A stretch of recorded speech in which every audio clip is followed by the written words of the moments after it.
If you are a fan of Real Housewives of Beverly Hills, or if you've been following the case of Tom Girardi, then you will be interested in knowing that he was sentenced to 7 years today. So the downfall of Tom Girardi's 40-year law career came to an abrupt free fall in 2020. He was convicted on 4 federal counts of embezzling, wire fraud, etc. He was facing up to 80 years. He received 7 years. He is also required to pay $2.3 million in restitution, as well as $35,000 in court fees. Now, if you guys have ever seen the movie Erin Brockovich, starring Julia Roberts, the lawyer, which is Tom Girardi, he's basically suing a water company. And that really is how his fame started to be built upon.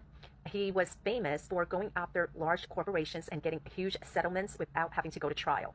His downfall really came about when another law firm became suspicious. A law firm in Chicago who had partnered with him in suing Boeing when the airline basically crashed into Indonesia somewhere.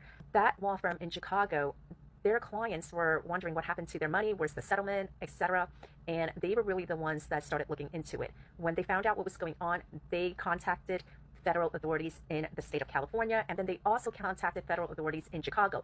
There was multiple lawsuits in California and in Chicago. A federal judge in California dismissed the lawsuit in Chicago. Now, Erika, she actually announced her separation on Election Day of 2020 for a specific reason, and that specific reason was that she was hoping that the Election Day news cycle will override whatever entertainment gossip with her announcing her separation.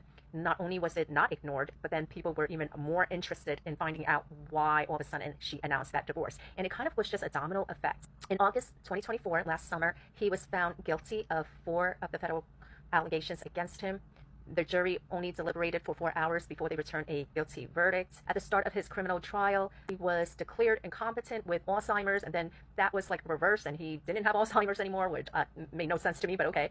When he was declared, with dementia and whatever, he was put into the conservatorship of his younger brother, Robert. His defense had tried to make the argument that it wasn't actually Tom Girardi that was doing all of this, that it was the former CFO of his law firm. Erika herself has came out and said that, it's hard hearing the news of this, but that she herself has to just move on and let go. But, there's nothing that she could do. So basically, she has to find a way to be able to just let it go and move on with her life.